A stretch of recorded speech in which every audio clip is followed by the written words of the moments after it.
We're going to be talking about what is known as Soma in the Vedic tradition. We can call it the nectar of rejuvenation, or even the inner fountain of youth. It is that which, when dried out or burned up, causes us to be depleted, and when it is available to us, has us feeling deeply rejuvenated and replenished, youthful, full, available, soft, and welcoming to everything in our presence. So I'm going to start by reading a description from an ancient text, the Shiva Samhita. In this body, there is a nectar-rayed moon in its proper place on the top of the spinal cord. This nectar-rayed moon has its face pointing downwards, and it rains nectar day and night. It is known as ambrosia, or we can call it Soma or Amrita. And this text goes on, as texts do, about this inner Soma, this fountain of youth, or fountain or nectar of rejuvenation that abides within. And there is a great deal in ancient Vedic lore about what is Soma, or what is this ambrosia. And there are outer sources of Soma, outer sources of a nectar of rejuvenation through herbs and certain foods and certain mantras, practices, and so on, that can help us to access an outer Soma and bring it within, if we're able to digest it.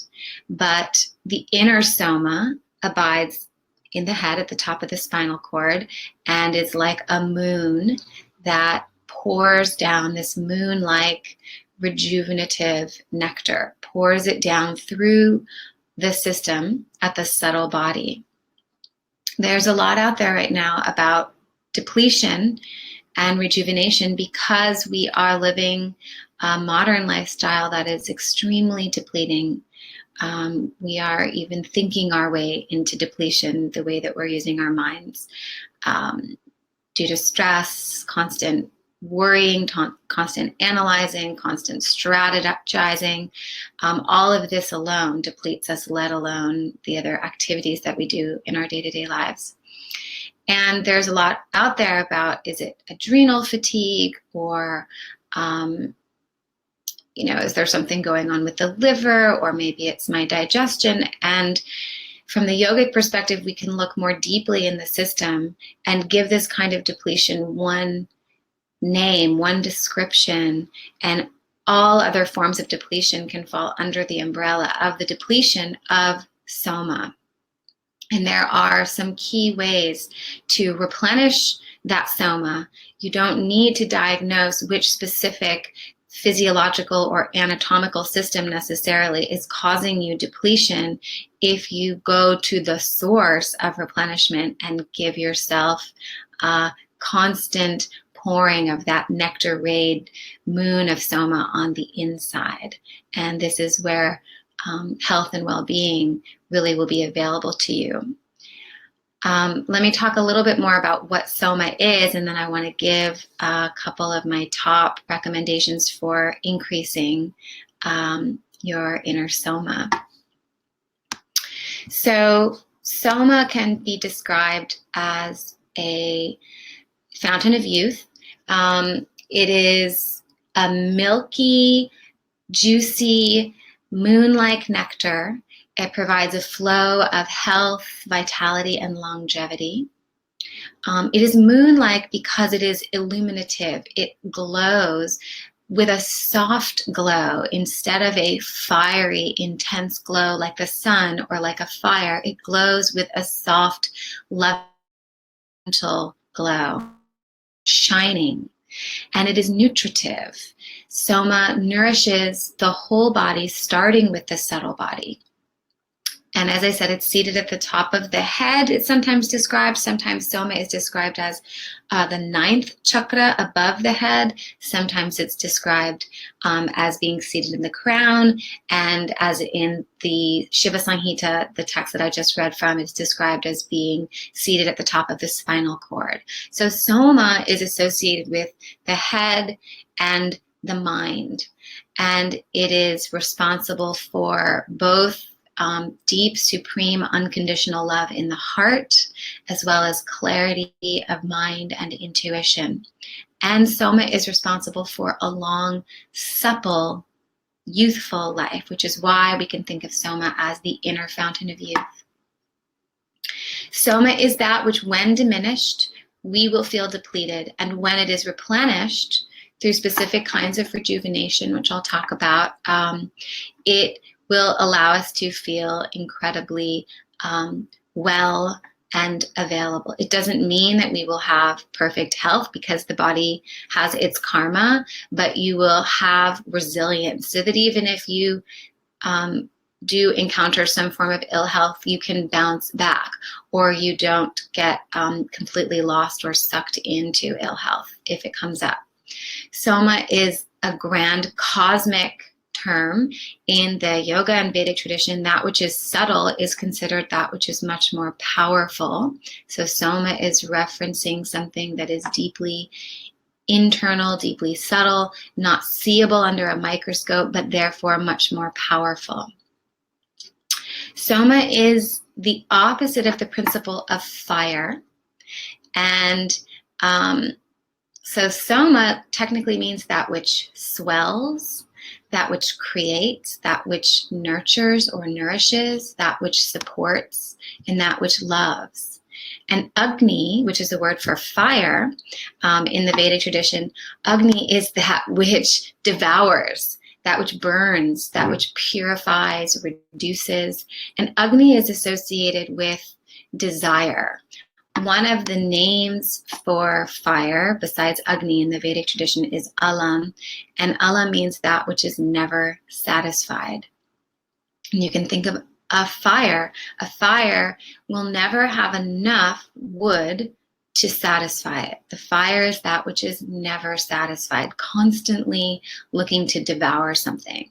Whereas the Soma is always in a deep state of inner satisfaction. So what is happening right now in our modern life and in the yoga world is an excess of the fire quality. Fire is associated with never satisfied, and that's how we're living our lives. We are constantly yearning, desiring, pushing, forcing, multitasking, strategizing. We're constantly devouring every minute of our lives due to this insatiable desire, which is fueled by a deep sense of insecurity and dissatisfaction.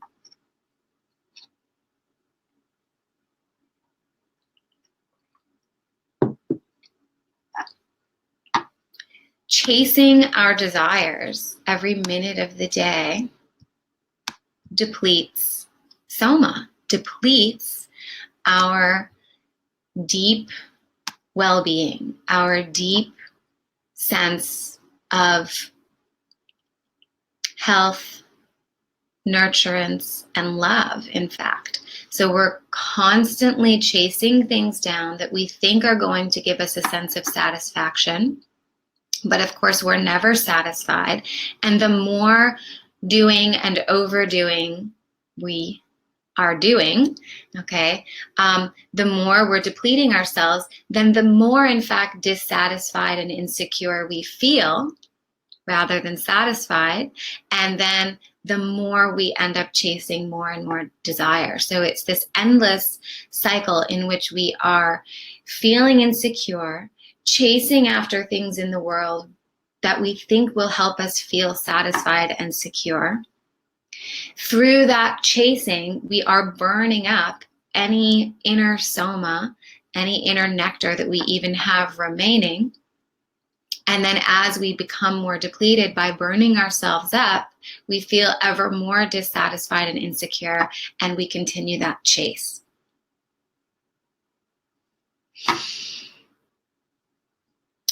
This is happening in the yoga world to a pretty horrifying degree. So much of the yoga that is popular right now is fiery in nature. These are Agni forms of yoga.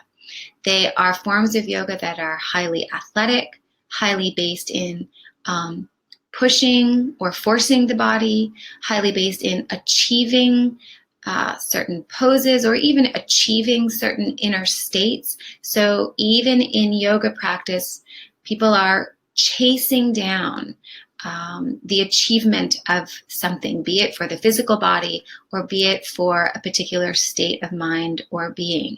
This is all driven by the very same sense of dissatisfaction that fuels activity on Wall Street. The sense of dissatisfaction that causes desire, that pushes us to overdo, is the same whether you are in the yoga studio or in an office sitting at a desk on Wall Street. It is the same inner experience, and the depletion will be the same.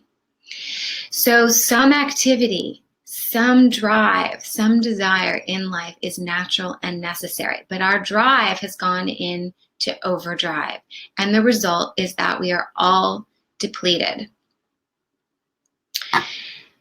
We need to turn this on its head by cultivating Soma practices and Soma lifestyle, especially people in the yoga world.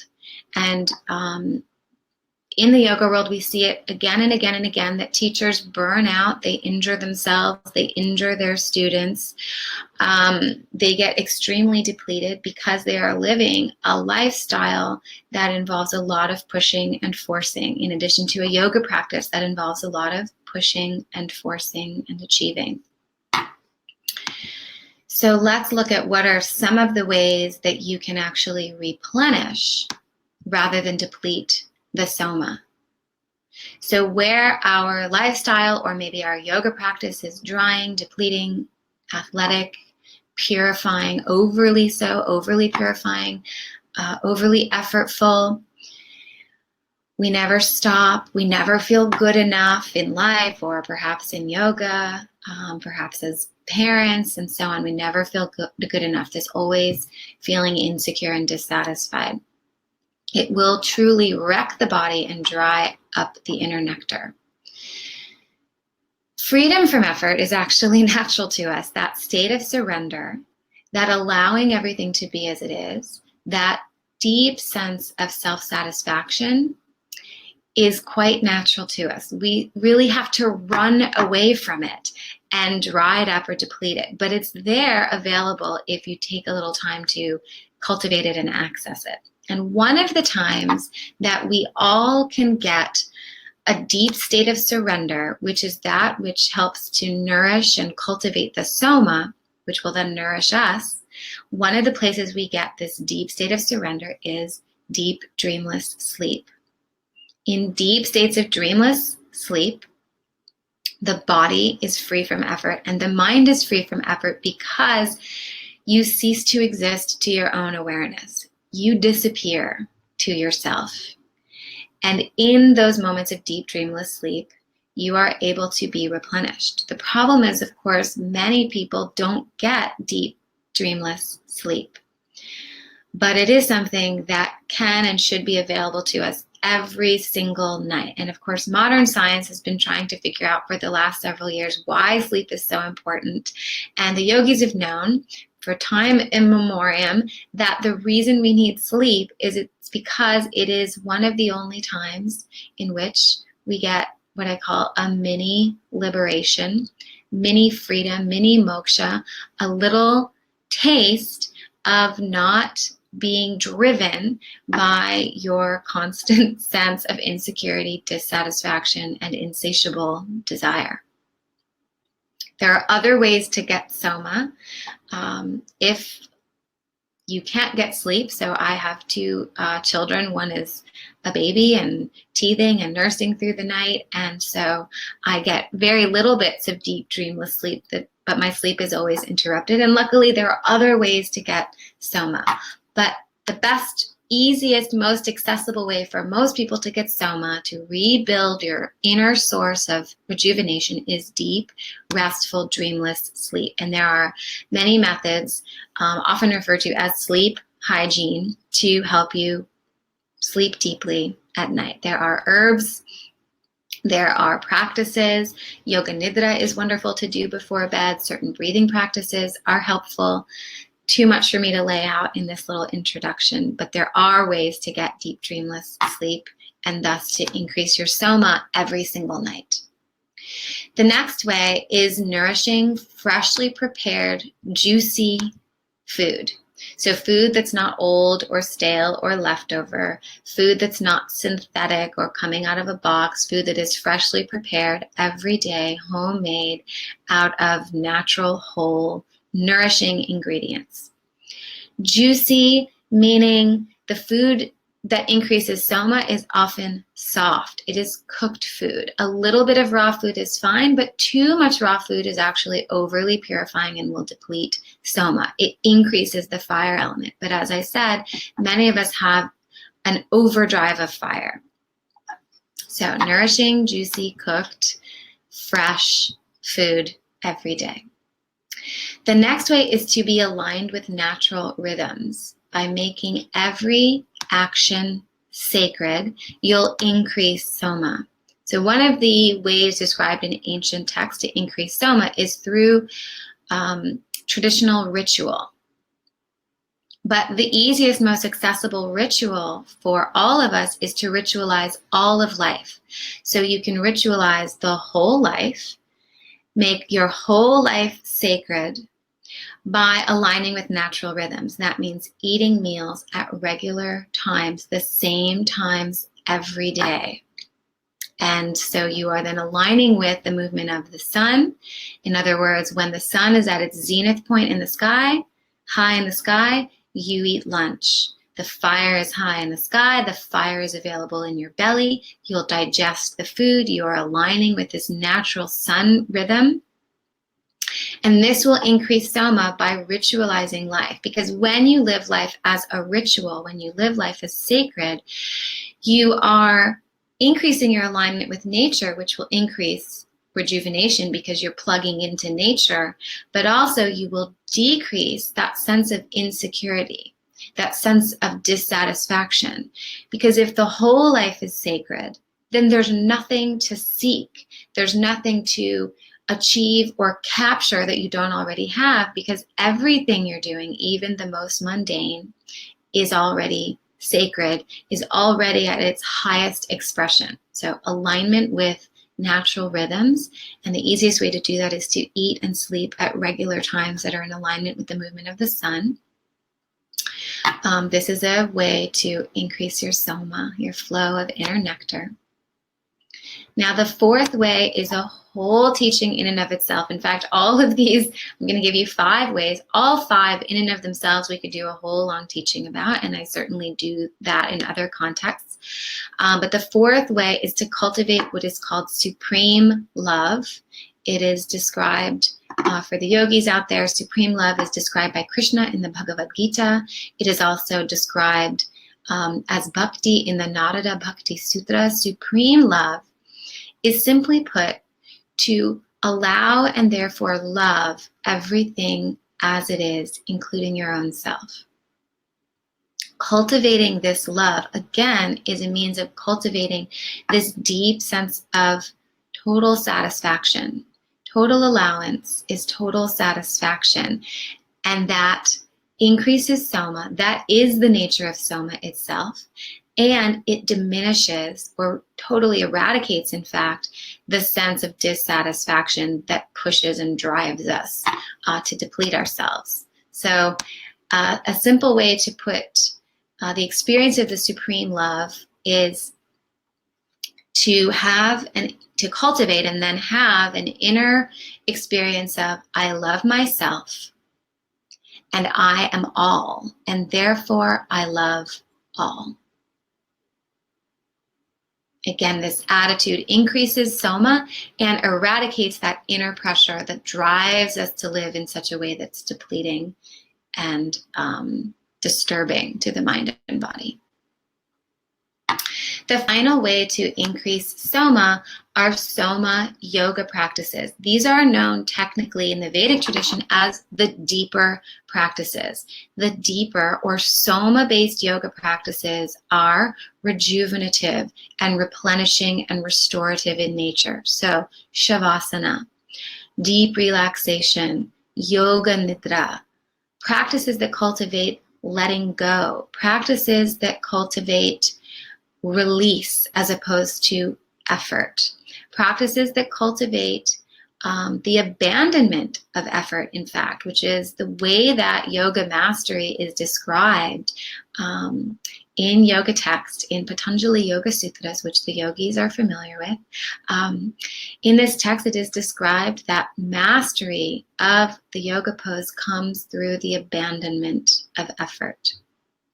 There are highly technical poses and practices that will increase Soma, but all of them are gentle. All of them are subtle. None of them involve forcing the body or extreme effort or athletic pressure. All of those are the Agni side of yoga. And a little bit of that is useful and necessary. But as I said in the beginning, we've gone too far in our lifestyle and too far in the yoga world into a place of constant depletion through effort and strain. So the Soma yoga practices are incredibly effective, even if you can't get deep sleep or you can't eat at the same time every day due to a particular schedule. You can use Soma yoga practices to unleash that inner nectar of rejuvenation every day, again and again and again. Some of these practices involve a lot of stillness, and some of the yoga practices introduce a little bit of movement to help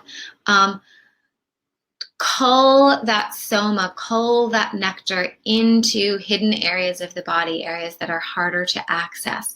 So some stillness, some highly technical alignment that allows for deep release in those layers of the body that are in constant grip, constant dissatisfaction, constant effort, getting those areas to let go in a very deep and technical way that feels very blissful. Another name for the Soma is the nectar of bliss. And a little bit of movement that helps, as I said, kind of cull and spread the Soma throughout the subtle body. As the Soma spreads throughout the subtle body, it has a direct influence on replenishing the physical body. And a little bit of movement done in an appropriate way for the individual will help to digest the Soma. Before I go, I'm going to explain one extra thing about Soma. There is a word, a concept that is familiar in the yoga world, and that is kundalini, or the kundalini Shakti. And that is this fiery serpent-like energy that has the capacity to move up the spine in the subtle body through the what is called the Sushumna Nadi. And sorry for the technical terms for those that aren't yogis, but it's helpful to address this for the yogis. Through this channel along the spine, starting at the tailbone, starting at the base of the spine, there is this fiery serpent-like energy that moves up. And there's a great deal of information available and practices available that are designed to stimulate the movement of this fire. It is a fiery Shakti. It is a fiery capacity. However, that fire, that kundalini, must be paired with its consort, the cooling, rejuvenative nectar Soma. What is meant to happen is that the Soma pours down to rejuvenate and protect the system, to cultivate a deep sense of inner satisfaction. And then the kundalini fire goes up through a tunnel of nutritive soma. So these two, the fire of kundalini and the moon-like soft glow that nourishes of soma, are consorts. They are meant to go together. But we have forgotten in our modern life all about the ambrosia, all about the moon, all about the softening. And we are overly focused on the fire.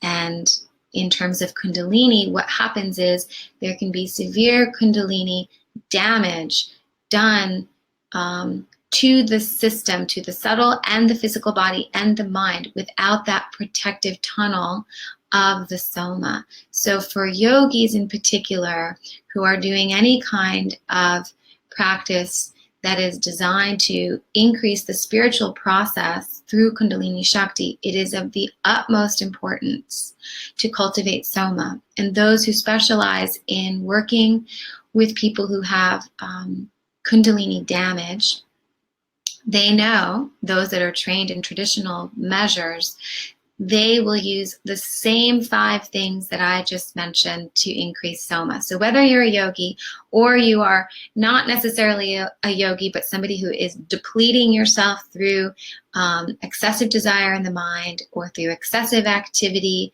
in life.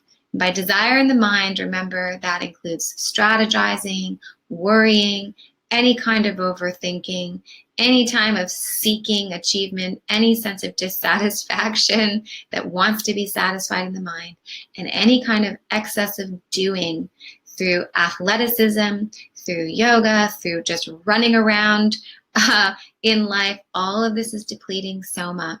So whether you are depleting soma through yoga or through life, you will benefit from these 5 measures to increase soma. And again, it's deep, restful sleep, dreamless sleep, nourishing, freshly prepared, juicy foods that are not leftover, not synthetic, alignment with natural rhythm. First and foremost, that is eating and sleeping at the same times of day, every day, in alignment with the movement of the sun. Supreme love, cultivating your ability to allow everything, including yourself, to be as it is and to love everything as it is. And soma yoga practices for those who are interested. This is something that I've been specializing in for many, many years, and I'm just putting a different language to it for some of you to give you a new value for understanding what the benefit is of these practices in terms of this inner ambrosia. We need it more than ever right now. And I am teaching an upcoming weekend immersion. I'll leave a link to that in the thread below if you're interested. And I will say goodbye. Om Shri Somaya Namaha. Thanks for joining.